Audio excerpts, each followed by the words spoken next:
that has come up repeatedly, and I guess it's just stayed on my mind certainly since the spring of last year, is the issue of professionalism. And in any business relationship, things can be contentious. You're selling something, the other person doesn't want to buy it, whether that be the opposing party, a judge, a customer. Doesn't matter. We're all in the business of some sort of sales. We're all selling something, and the thing that is critical, and it's difficult to remember, and a lot of the reasons why I talk about this is it's a good reminder for myself to remember that in a sales scenario, in any scenario where you're trying to use the art of persuasion to convince the other party or other parties in that relationship to see things your way, you're not going to do that with discourtesy. Or if you do get your way, if things do go, if you get the relief you requested, you're able to sell your position. Being discourteous after the fact usually diminishes whatever esteem you may or may not have been held in prior.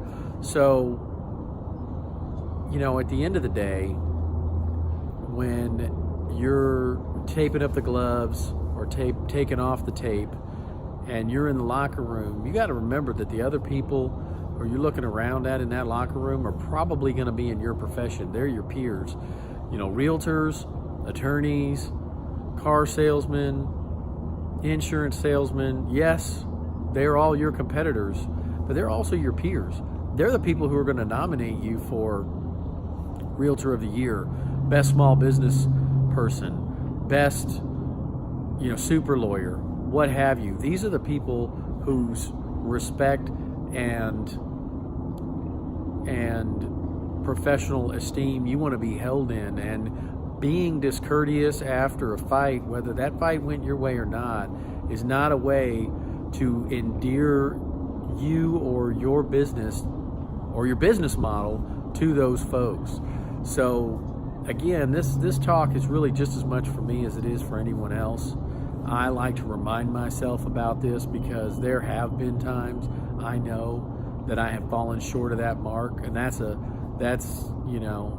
professional failure, and one on a personal level, to not treat an opponent with dignity, to not shake hands on your way out of the courtroom, out of the appellate court, whatever and wherever that sale went down, right? The dealership, the insurance office, the boiler room, whatever it is, wherever you're doing your closing, afterwards, you've got to remember to treat that other party, to treat that other person professionally, courteously, and with the same dignity and respect that you would want. And, the golden rule is an easy thing to say, but it's a hard one to remember to do. And there's a reason why we call it the golden rule, because it's an easy rule to remember, but it's also difficult to remember to treat others as you wish to be treated on a day in and day out basis. And that's why little reminders like this are good for me and hopefully good for you. And putting that positivity out into your community, whether that be your social network community or any other, your business community, I think will bring you better. In my experience, it will bring you better and more reward than putting out the negative attitude and negative vibes that can be detrimental to the esteem in which your business is held in.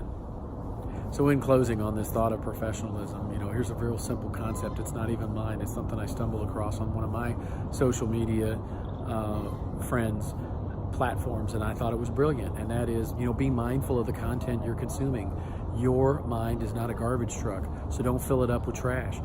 Be mindful of what you're listening to. Be mindful of what you're reading, what you're consuming, and what you're putting into your thought processes, because garbage in, garbage out.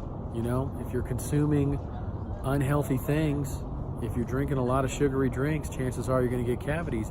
If you're consuming a lot of negative content, chances are that negativity is going to permeate into something in your life. So be mindful of that and be guarded of that. This isn't a new concept. It's something Marcus Aurelius wrote thousands of years ago. And that philosophy is just as true then as it is today. And I hope that this has in some way been helpful, and I hope you have a wonderful day.